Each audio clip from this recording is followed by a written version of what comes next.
prior to taking a question, may we ask dear friends that you introduce yourselves? John here, Wonders. Greetings, John. I'm requesting that you comment on the connection between all the people here. I'm thinking of the non-physical connection, the connection that we don't see. What is bringing us all here now? Choice. What level? Well said.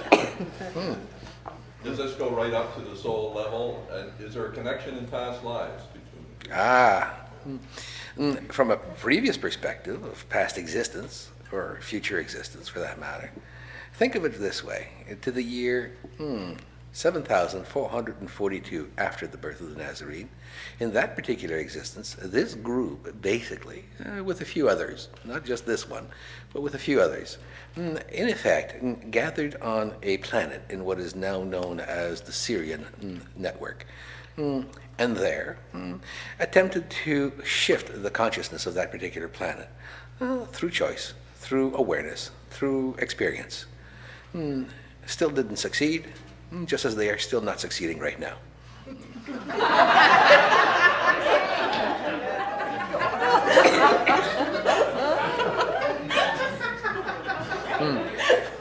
And at that point, they of course couldn't find any quarters to send to dear Maggie.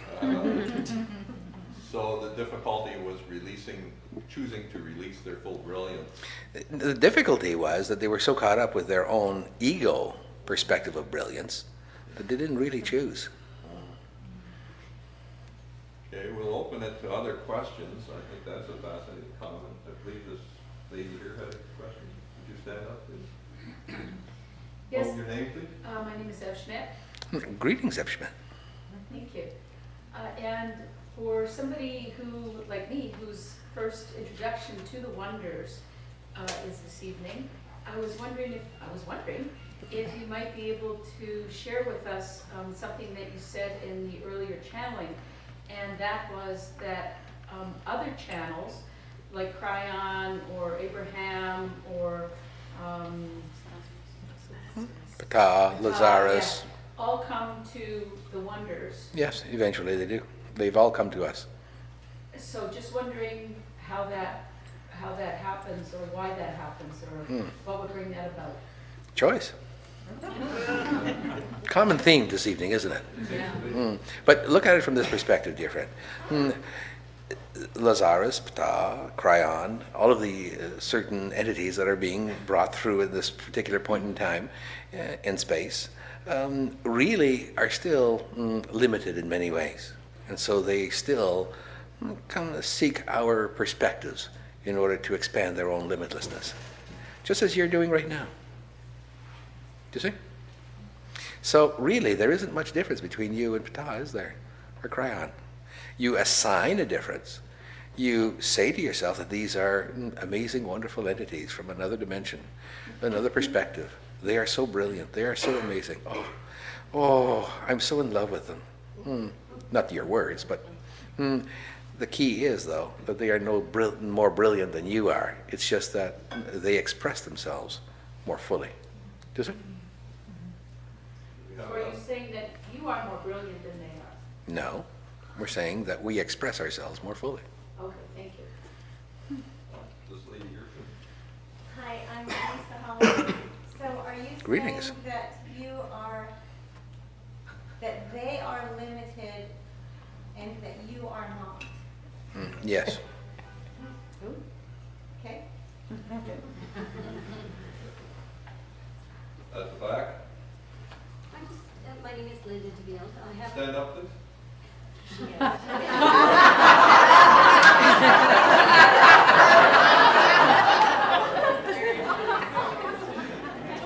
Now that was a good greeting, wasn't it? I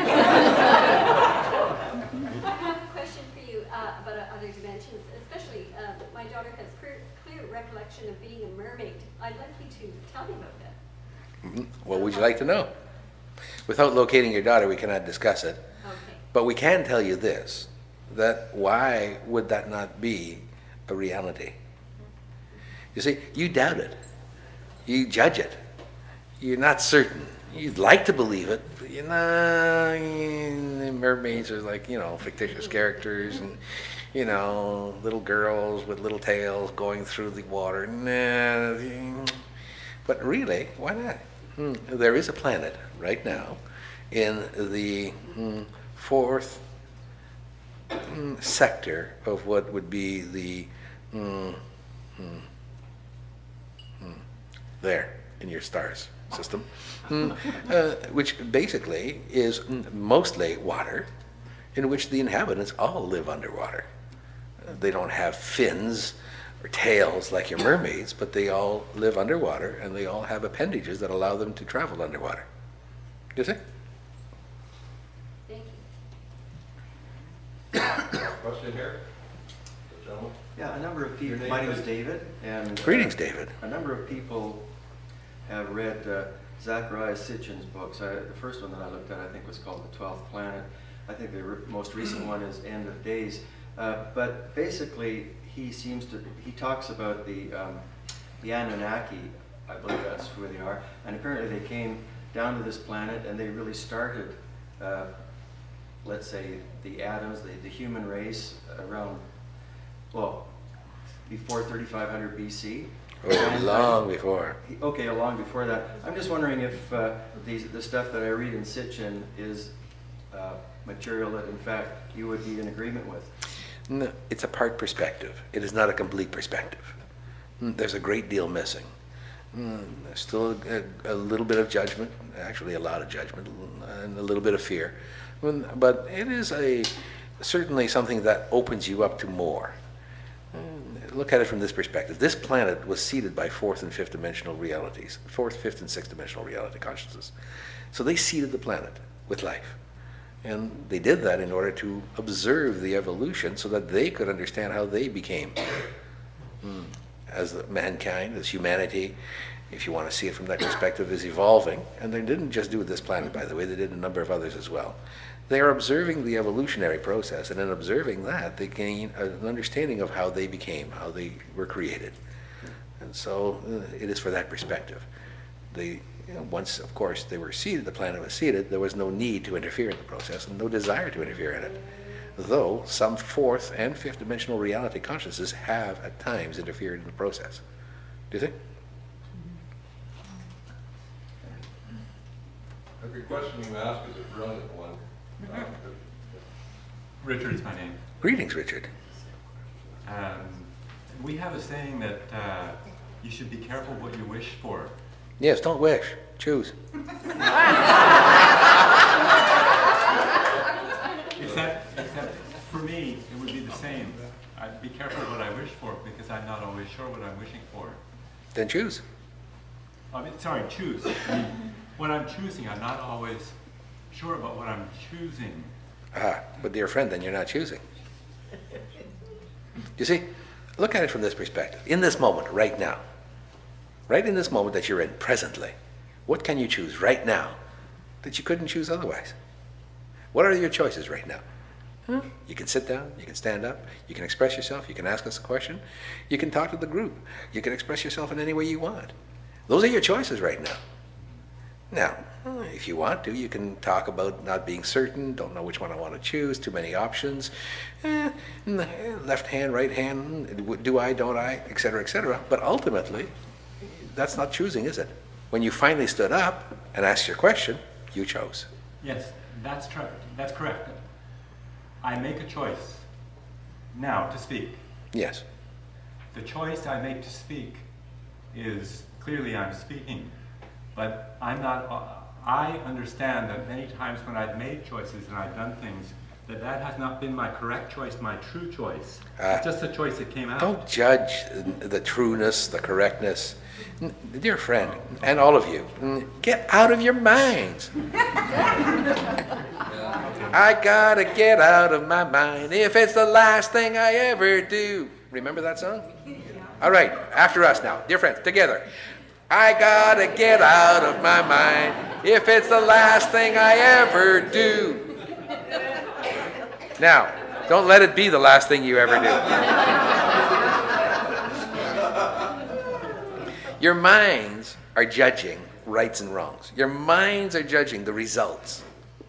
You make a choice, you go down a road. You don't like the road, choose again. Go to a different road. Doesn't take a great, you don't have to spend time justifying it and saying, well, you know, it might work out. Oh, you know, it might just work out. I don't know. Is this a true choice? Is this a real choice? Is this my soul self-choosing? Is this me choosing? Is it my mind choosing? Which part of me is choosing? I don't know which part of me is choosing. Do you know which part of me is choosing? No, I don't know which part of me is choosing. I can't make a choice. I don't know how to make a choice. How do I make a choice? Universe, how do I choose? Just choose. You don't like the results? Choose again. You like the results? Choose again. Doesn't matter whether you like it or not. The results are the results. They're there. Choose again. Because if you sit there waiting for more results after you've got the results, well, then you're just justifying again. You're sitting on the mountaintop navel gazing saying, I wonder when the lint's going to accumulate in that navel. You see? So choose. And we know this is difficult for you. We know all of you do recognize what we're saying, but applying it is a little different, isn't it? But that's the thing. If you choose, and choose again, and choose again, and choose again, and choose again, and choose again, and choose again, and choose again, next thing you know, you're like a choo-choo train going up the hill. Choo-choo-choo-choo-choo-choo-choo-choo-choo-choo-choo. Yes, I can. Yes, I can. Yes, I can. I know I can. Yes, I can. Yes, I can. I know I can. Yes, I can. You see? Here's a lady who's chosen. What's your name? Robin. Greetings, Robin. Greetings, wonders. You know that you're the first one that greeted us? Congratulations for extending your energy to us as well. When we say greetings, before we ask your questions, if we may, when we say greetings to you, dear friends, it is an extension of all that we are.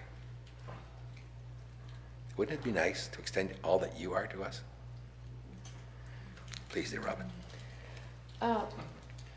Okay, and not being an experienced Isn't that great? individual, only Good for you. physicians. Okay. Question is referring to the Anunnaki that the gentleman Yes. David? brought up.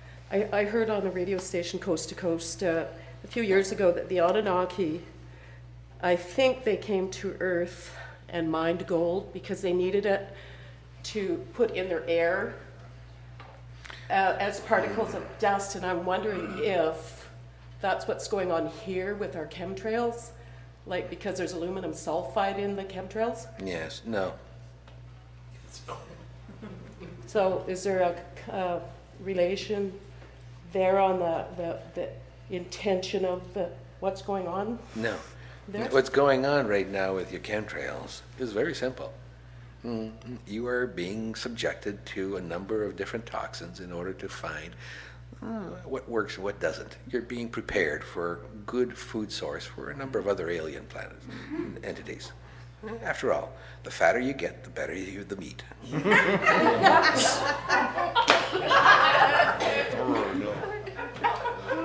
You disagree with that, but we assure you, dear friends, there is an alien group that is interested in farming you. After all, what else are you for? You see? Now, they're not going to succeed entirely, but there's some that will. You see?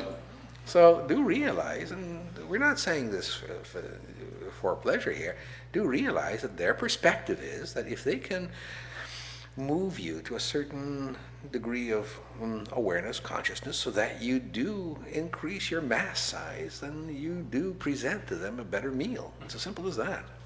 Are you joking? No, we're not. Now, we're not saying this to create fear in you, so don't sit there and say, oh my God, I got to go on a diet.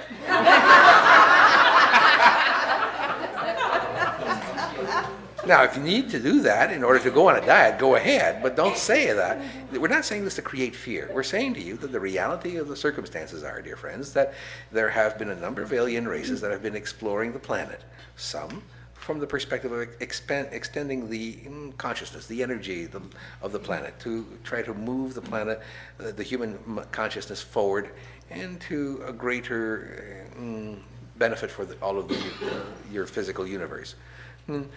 There's some who are interested in you as a food source. Some are interested in you as science experiments. Some are interested in you as, basically, look at it this way. Everything that you do to every animal on the planet, they are interested in doing to you. How's that? But